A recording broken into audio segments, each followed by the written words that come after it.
Dogs eat better than this. My sister's words sliced through the air, and my plastic fork froze midair like a guilty secret caught in the act. The room laughed. Everyone except the man across from me.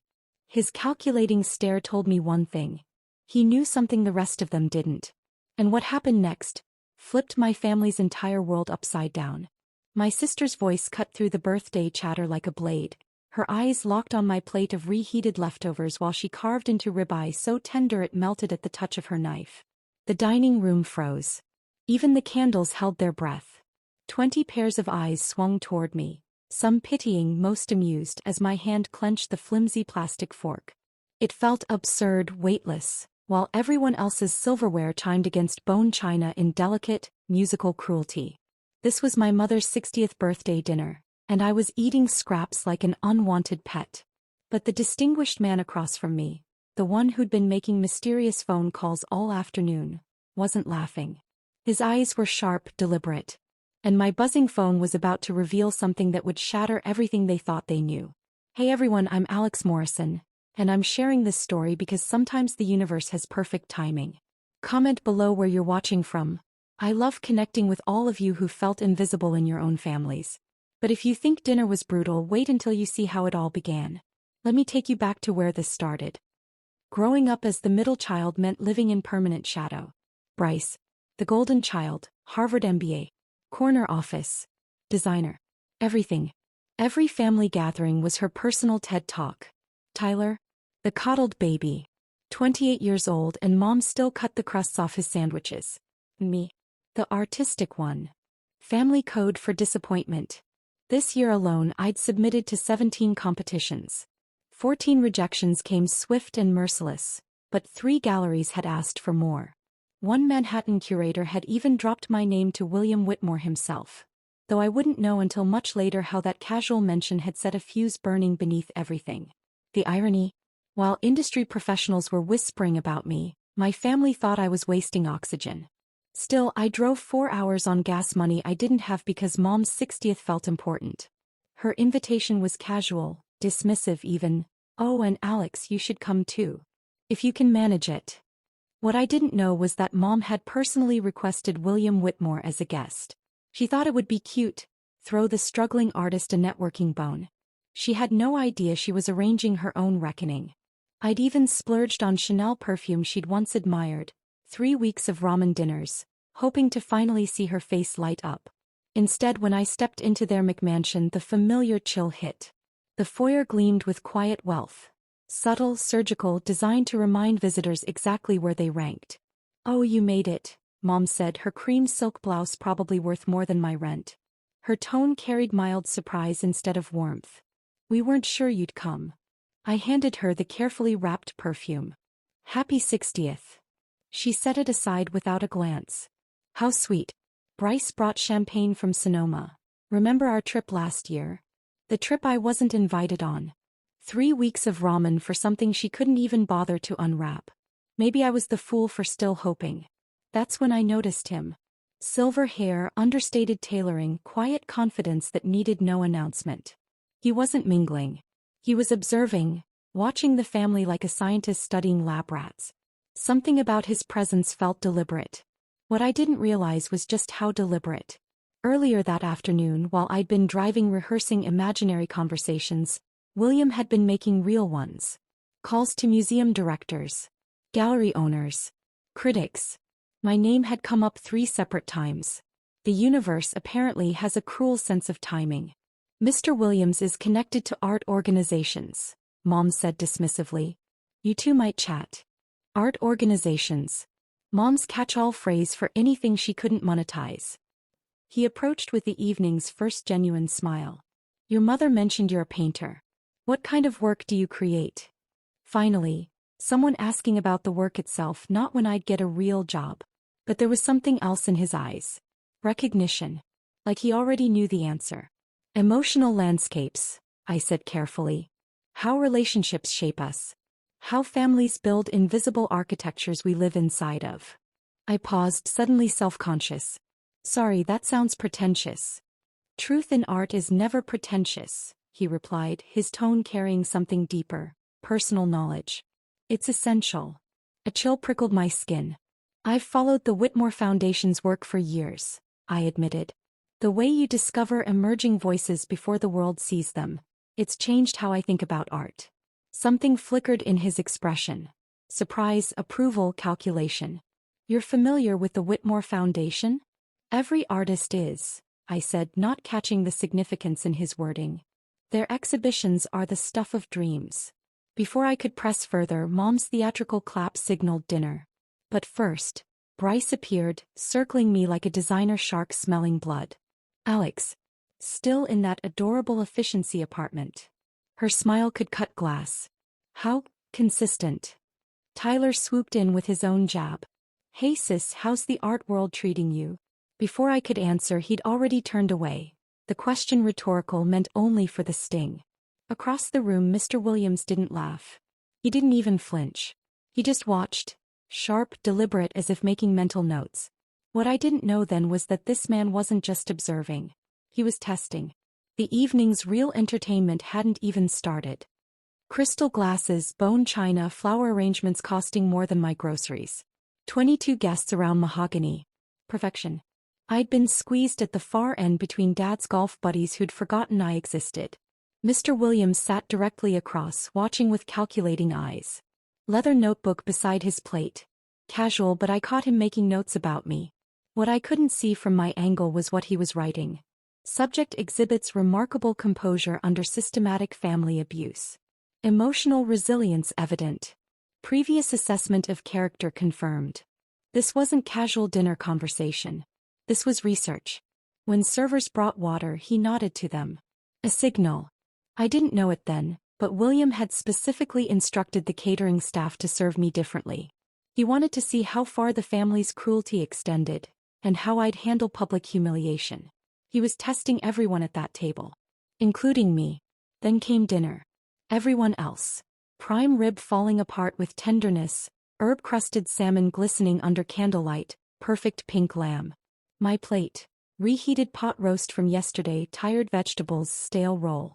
The plastic fork drove it home. Everyone else had sterling silver. Heavy, gleaming, making satisfying sounds against china. I got picnic utensils. My stomach dropped. This is what I'm worth to them. Less than nothing. Mr. Williams noticed immediately. His eyes flicked between my meal and everyone else's, something shifting in his expression. Cold professional interest, like cataloging evidence. But that wasn't the worst part. Fascinating, he murmured. How families reveal hierarchies. They have their ways, I managed. I've been observing family dynamics professionally, he said, cutting his perfect prime rib. The little signals about who matters. Observing professionally? This wasn't casual conversation. Your emotional landscapes, considerable source material here. I nearly choked on dry pot roast. Artists who understand pain create honest work. The kind that forces people to confront truths they'd rather ignore. Before I could process this eerily prescient comment, Bryce's voice sliced through conversations like a blade. And then came the moment that would change everything. Still painting in that cute apartment? Bryce's voice cut through chatter like glass shattering. Conversations died. 22 faces turned toward entertainment. Mr. Williams' fork froze halfway to his mouth. His eyes locked on me, not sympathetic but expectant. Like watching an experiment reach its crucial moment. Tyler just made youngest senior analyst in company history. I'm tracking for youngest female senior partner ever. Her diamond bracelet caught candlelight as she gestured, casual wealth making its own statement. And you're still, what's the term? Following your passion in that studio space. She made passion sound like a communicable disease. Uncomfortable laughter rippled through our audience. People witnessing cruelty but feeling obligated to participate. Mr. Williams wasn't laughing. His eyes had gone completely still, focused with uncomfortable intensity. Like cataloging evidence for future use. Your hobby is sweet, Bryce continued, hitting hobby like it was contaminated. But when do practical considerations factor in? Tyler's wife tried helping. At least Alex does what she loves. Love doesn't pay rent. Bryce's laugh was arctic. Look around. Real careers. Real achievements. She pointed at my plastic fork with theatrical disgust. Real food. What Bryce didn't know was that William Whitmore had been quietly funding emerging artists for 2 decades. He'd seen this exact dynamic destroy countless talented people. Families who confused financial success with human worth. That's precisely why he'd started his foundation. Mom shifted uncomfortably but stayed silent. Mr. Williams set down his silverware deliberately. When he looked at Bryce, the temperature dropped. Dogs eat better than this. The laughter cut off like a record scratch. It felt like the entire room inhaled at once and refused to exhale. My ears rang. For half a second I wondered if maybe I'd imagined it. But no, their smirks told me it was real. The words slammed into me. 22 pairs of eyes focused on my humiliation like I was a lab specimen. Some looked away embarrassed. Others seemed entertained. And then came the sound that flipped everything. And then it happened, the moment I'll never forget. My plastic fork trembled. Face burning, dreams crumbling under their judgment. 28 years of this. 28 years of being the family embarrassment. Maybe they're right. Maybe I really am just fooling myself. Then my phone buzzed against the china plate, like a gun cocking in the silence. I glanced at the screen, my thumb hovering over the screen. What if this was the last nail in the coffin? What if they were right about me all along? The phone buzzed again, louder this time, like the universe refusing to let me escape. I'd been refreshing my email obsessively for weeks. Most responses came within days, but the Whitmore Foundation, they took their time. One tap could change everything, or confirm their worst assumptions about me. Whitmore Foundation competition results. My heart stopped. The most prestigious arts organization in the world. The Whitmore submission had been my Hail Mary. 6 months of work condensed into 3 pieces that laid my soul bare. The table buzzed with post-cruelty small talk while I sat there, publicly destroyed, holding potential salvation or final defeat. Mr. Williams leaned forward, something like satisfaction flickering in his eyes. Here's what I didn't know. The email had been sitting in my inbox for exactly 47 minutes. William had been watching me not check my phone all evening, waiting for this precise moment. He timed the humiliation perfectly. The man was a master strategist. I tapped. Congratulations, Ms. Morrison. I blinked. Read again. We are pleased to inform you that your piece, Fractured Light, has been selected as the winner of this year's Whitmore Foundation Emerging Artists Competition. Hysterical laughter escaped me, reality rearranging itself impossibly. What's amusing? Bryce demanded, her triumph deflating. I looked around at these people who'd just witnessed my demolition, who'd sat comfortably while my family treated me like garbage. Mr. Williams had that ghost of a smile now. Just email. Bills, spam, the usual. I paused, watching confusion ripple across faces. Career-defining opportunities. The words hung like explosion smoke. Mom's voice sharpened. Money and prestige detected. What? The Whitmore Foundation selected my piece, Fractured Light, as winner of their annual Emerging Artists Competition. Devastation was immediate. Bryce's wine glass slipped, shattering against china. Bordeaux exploded across white linen like spilled blood, staining her designer dress. Tyler went chalk white, mouth opening and closing like a dying fish. Look at them. 30 seconds ago I was the family failure. Now watch them scramble to recalculate everything they thought they knew about success. Winner of what? Mom croaked, clutching her chest. It comes with a grant for emerging artists to develop their work. How much? Tyler managed, suddenly interested in his sister's hobby. I surveyed these people who'd treated my dreams like expensive jokes. $500,000. Silence. The sound of worldviews crashing. $500,000. More money than they'd ever given me credit for earning. More than Dad makes in 2 years. Tyler's chair scraped as he half stood, then collapsed back down. Mom fanned herself with her napkin, looking faint. But Mr. Williams was nodding like we'd finally reached the part he'd been waiting for. Plus gallery representation with New York's most respected contemporary art galleries. I continued, each word toppling their careful hierarchy. Exhibition opportunities at major museums. Mentorship from influential curators. Williams' voice cut through the chaos with authority that commanded instant silence. The Whitmore Foundation receives thousands of global submissions annually. Extraordinarily selective reputation. His intimate familiarity was unmistakable. Your piece was fractured light, he continued, my world tilting as he revealed insider knowledge. About family dynamics, how love and cruelty coexist, how people wound those they claim to care about most. How could he know details from my private submission? How do you? I whispered. He smiled, genuinely smiled, and everything clicked into devastating focus. Because I'm not just connected to art organizations. He paused, scanning the room, watching realization dawn on scattered faces. The silence stretched like a held breath. I am William Whitmore. Chairs scraped against hardwood. Someone gasped. The room exploded into chaos. What he said next silenced even Bryce. William Whitmore. Billionaire philanthropist whose foundation launched more careers than any other contemporary art organization. His opinion made or broke artistic movements. His artists hung in the Met, Louvre, Tate Modern. The foundation I'd admired for years. The man whose work had inspired me to keep creating when everyone else said I was wasting time. He'd sat at their table for 2 hours, watching them systematically destroy their own daughter. The irony was breathtaking. But William wasn't finished.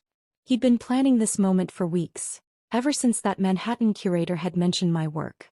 Tonight wasn't coincidence. It was choreographed revenge against people who couldn't see talent in their own family. There's something else, William continued, reaching for his phone with deliberate precision. This afternoon driving here I received a call. My stomach plummeted. From the Metropolitan Museum of Art. They want fractured light for their permanent collection. The Met. Most prestigious art museum worldwide. Their acquisition price, $2.3 million. The room exploded into chaos. Someone actually screamed. But here's the twist nobody saw coming. William had orchestrated the Met acquisition specifically for tonight. He'd pushed through the paperwork, expedited the board approval, and arranged the call timing. All so he could drop this bomb at my family's dinner table. This wasn't just business. This was personal. William pulled out elegant letterhead that probably cost more than most salaries. Additionally, our board met emergency session this afternoon discussing your case. He placed the envelope ceremoniously before me. We're offering residency at the Whitmore Estate in Hudson Valley. 1 year, full expenses, private studio, $200,000 stipend. His smile as I stared shocked at official papers. With possible permanent position as Director of Emerging Artists upon completion. Complete life transformation. The kind of opportunity artists spend careers hoping for. But that night wasn't the end of the story. It was only the beginning. Mom desperately attempted salvage. Sweetheart, wonderful news. We've always believed in your talent. Have you? William's surgical question silenced everyone. I've spent 2 hours observing you demonstrate the opposite. Serving your daughter reheated leftovers while others received professional catering. Plastic utensils while everyone else has sterling silver. Systematic undermining of someone who just achieved what most artists only dream of. He stood, commanding absolute attention. Perhaps this needed to happen tonight. For Alex to see clearly who truly supports her and who's been holding her back. Turning to me with genuine pride. Shall we discuss your future somewhere with fewer complications? I nodded, voice failing. At the terrace doors, he delivered final devastation to people whose assumptions about success, family, and worth had just been systematically demolished. You were right about one thing. Some beings eat better than others. The difference? Most people save the best for those they love most. The door closed, leaving them contemplating their ruined, comfortable world. But humiliation wasn't the end. It was the catalyst. 6 months later, I was painting in a studio bigger than my old apartment when my phone lit up with Bryce's name. The transformation had been more profound than even William had predicted. The Met exhibition had opened 3 months ago to international acclaim, with Fractured Light as the emotional centerpiece of a show called Hidden Architectures. Contemporary artists explore family. Critics had called the work essential, transformative, and a searing examination of how love and cruelty intertwine. What made it even sweeter? 3 major galleries had reached out specifically because they'd heard about the artist who emerged from nowhere. My family's dismissal had become part of my origin story. The struggling artist whose own family couldn't see her worth. The narrative was perfect marketing. For the first time in my life, I belonged in those rooms filled with people who understood that art wasn't decoration. It was truth made visible. My phone buzzed with a text message. "Alex, please call me back. We really need to talk about Mom's concerns. She's been having health issues since the dinner incident. Can't we find a way to work this out? We're family. Bryce." I set the phone aside without responding, just like I had for the previous dozen attempts at reconciliation. Some bridges, once burned by years of systematic cruelty, can't be rebuilt with apologies and suddenly convenient family emergencies. But here's what really happened after that dinner. Dad had called William directly, begging him to put in a good word for the family. Mom had suddenly become interested in art, asking neighbors about my little paintings. Tyler had even Googled my name, probably the first time he'd ever shown curiosity about my work. The desperation was pathetic. "How's the new series coming along?" William's voice came from the studio doorway. Over the past months, he'd become the supportive father figure I'd never had. Someone who showed up consistently and celebrated achievements instead of diminishing them. "Almost ready for the next phase," I replied, gesturing toward the canvas I'd been working on. This series was different from the work that had brought me here. Less about breaking apart, more about the careful process of rebuilding. About chosen family and finding home in unexpected places. "What are you calling this one?" "Found Light," I said, stepping back to survey the piece. It's about discovering that family isn't necessarily about shared blood. It's about who shows up when it matters. Who sees your potential instead of your limitations. Through the studio's floor-to-ceiling windows, I could see the carefully tended gardens where I'd learned that sometimes the most powerful response to people who try to diminish you isn't anger or revenge. It's excellence they can no longer ignore. My phone buzzed again with another message from my birth family, probably another attempt to rewrite history now that my success couldn't be dismissed or minimized. I didn't look. Instead, I picked up my brush and added another stroke of gold to the canvas. Light that didn't just expose the cracks and broken things, but filled them with something stronger and more beautiful than what had been there before. For the first time in my life, I wasn't surviving someone else's story or fighting for scraps of approval from people who had never deserved the power I'd given them. I was writing my own story, surrounded by people who had chosen to see my worth before the world confirmed it.